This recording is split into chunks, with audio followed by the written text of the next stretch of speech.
اور اس جگہ کو فل کیجئے.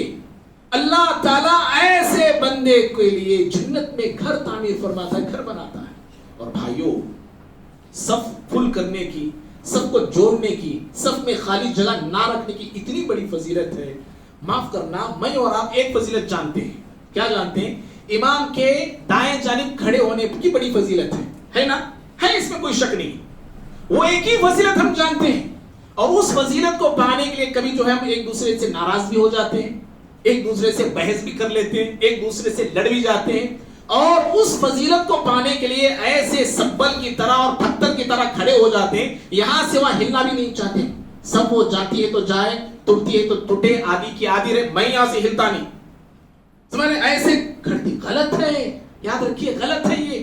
ہم نے اس سے پہلے جمعہ بتایا تھا ہم نے کہ سب نے نرم ہو کے کھڑنا ہے. نرم کا کیا مطلب ہے؟ یہ صرف اپنے بازو نرم رکھنا نہیں, اپنے پیر نرم رکھنا نہیں, بلکہ نرمی کا ایک مطلب یہ بھی ہے کہ آپ اپنے آزو بازو بھائیوں کے لیے نرم ہو جائیے. تھوڑا بھائی تھوڑا ہٹو, ہٹ جانا, ادھر آئیے, ادھر آ جانا.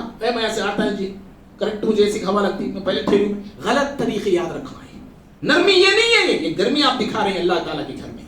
تو یہ فضیلت میں اور آپ جانتے ہیں, الحمدللہ یہ فضیلت ہے, اس میں کوئی شک نہیں. اللہ کے بندوں, ایسی ہی کئی فضیلتیں ہیں. کیا جانتے ہیں؟ اگر آپ آئے تھے, دائیں جانب آپ کھڑے تھے, میں اور آپ کھڑے تھے, لیکن سب کو مکمل کرنے کے لیے آپ دائیں جانب تھے, سر لوگ ادھر لیفٹ چلے گیا لیفٹ, آپ کی ادھر کی فضیلت گئی بول کے آپ افسوس مت کیجئے. ابو داؤد کی حدیث ہے, پیارے نبی صلی اللہ علیہ وسلم فرماتے ہیں, ان اللہ و ملائکتہ یصلون علی الصفوف المقدمہ. اللہ تعالیٰ رحمت بھیجتا ہے, فرشتے دعائیں مغفرت کرتے ہیں ان لوگوں پر جو پہلی صفوں میں ہوتے ہیں. پہلی صف میں دائیں کا حصہ بھی آ گیا, بائیں کا بھی حصہ آ گیا, رائٹ کا بھی آ گیا, لیفٹ کا بھی, یعنی امام کے رائٹ اور لیفٹ دونوں حصے آ گئے. پہلی صفوں پر, صرف پہلی صف نہیں بولا گیا حدیث میں, پہلی صفوں پر, پہلی صف یہ, اس کے بعد والی دوسری, دوسری کے بعد تیسری, تیسری کے بعد چوتھی, پہلی صفوں پر اللہ تعالیٰ رحمت بھیجتا ہے اور فرشتے دعائیں مغفرت کرتے. تو اس سے محروم کون ہوئے؟ جو ہمیشہ پہلی صفوں سے آخر میں رہتے نا, آخر رہنے والے, ذرا خیال رکھنا, وہ محروم ہوتے اس فضیلت سے. جو ہمیشہ آخر میں آتے, آخر میں بیٹھتے, اول چلے جاتے, اس سے محروم ہو رہے ہیں وہ. پیارے نبی صلی اللہ علیہ وسلم کی حدیث ہے, پیارے نبی صلی اللہ علیہ وسلم فرماتے ہیں, صحیح مسلم کی حدیث ہے یہ, خیر الصفوف الرجال اولها وشرها آخرها. آپ نے کہا میری امت کے مردوں کے لیے سب سے خیر والی صفیں شروع کی صفیں ہیں, شروع کی صفیں ہیں, اور شر والی صفیں آخری صفیں. بولے پیارے نبی صلی اللہ علیہ وسلم, آخری صفیں مردوں کے لیے شر والی ہیں, اور عورتوں کے لیے بہتر صفیں آخری صفیں. بولے, اور بری صفیں ان کے لیے شروع کی صفیں. بولے پیارے نبی صلی اللہ علیہ وسلم. تو اس طریقے پہلے صفوں میں آنے کی کوشش کریں. اور بھائیوں, تو میں بتا رہا تھا کہ صفوں میں کو جوڑنے کی کتنی بڑی فضیلت ہے. اللہ کے نبی صلی اللہ علیہ وسلم فرماتے ہیں, مسلم احمد کی ابن خزیمہ کی حدیث ہے, ان اللہ و ملائکتہ یصلون علی النبی یصلون الذین یصلون الصفوف. پیارے نبی فرماتے ہیں, اللہ تعالیٰ ایسے بندوں پہ رحمت کرتا ہے, فرشتے دعائیں مغفرت کرتے ہیں جو صفوں کو جوڑتے ہیں. جو حدیث امام کے دائیں جانب کھڑے ہونے پر بتاتی ہے فضیلت, وہی فضیلت صفوں کو جوڑنے پر بھی ملتی ہے, صفوں کو ملانے پہ ملتی ہے, صفوں کو صحیح کرنے پہ ملتی ہے. اس لیے صفوں کو صحیح رکھیے, صفوں کو درست بنائیے, صفوں کو جو ہے خالی صفوں میں خالی جگہ مت رکھیے, اپنے بھائی کے قدم سے قدم ملا کے کھڑے رہیے, کندھے سے کندھا ملانے کی کوشش کیجیے. اور صفوں کے معاملے میں اور بھی بہت ساری غلطیاں کوتاہیاں ہم لوگ کرتے ہیں, جیسے کہ ابھی پہلی صف میں جگہ خالی ہے تو کوئی شخص جو ہے نماز چل رہی ہے, ایک آدمی کھڑا ہو سکتا ہے تو دوسری صف میں کھڑے ہو کے نماز پڑھ لیتے ہیں. اگر ایسا کوئی بندہ کرتا ہے, پہلی صف میں جگہ چھوڑ کے دوسری صف میں کھڑا رہتا ہے, اس کی نماز نہیں ہوتی ہے, یاد رکھنا. اسی لیے اگر ہے جگہ تو پہلی صف میں جو ہے آگے کھڑے ہونے کی کوشش کیجیے. صف کے مسائل بھی ہیں, یہ جو فضیلتیں ہم نے بتائی مسائل بھی ہیں, ایک اور ایک جمعہ ہوتا, لیکن فکر مت کرو, انشاءاللہ پھر کبھی ہم سنیں گے اس پہ. اللہ سے دعا کرتے ہیں اللہ تعالیٰ مجھے آپ کو ہم سبھی کو صفوں کو درست کرنے کی اور صفوں کو صحیح رکھنے کی اللہ توفیق عطا فرمائے. اللہ رب العالمین ہم تمام کو جو حدیثیں میں نے آپ نے سنی اللہ تعالیٰ مجھ کو آپ کو ہم سبھی کو ان حدیث پہ عمل کرنے کی توفیق عطا فرمائے. اپنی نمازوں کو سنت والی نماز بنانے کی توفیق عطا فرمائے. اور سنتیں جو مٹ رہی ہیں ان میں سے ایک سنت یہ بھی ہے صفوں کی درستگی کی سنت جو کئی ایک مسجدوں سے اٹھ چکی ہیں. اللہ تعالیٰ ان سنتوں کو زندہ کرنے کی اور ان سنتوں کے تعلق سے لوگوں کو بتانے کی اللہ ہم سب کو توفیق عطا فرمائے. اللہ اخلاص کی دولت اور نعمت اللہ ہم تمام کو عطا فرمائے. امت مسلمہ کے مسائل اللہ رب العالمین حل فرمائے اور امت کے اندر اللہ تعالیٰ اتحاد اور اتفاق کو پیدا فرمائے.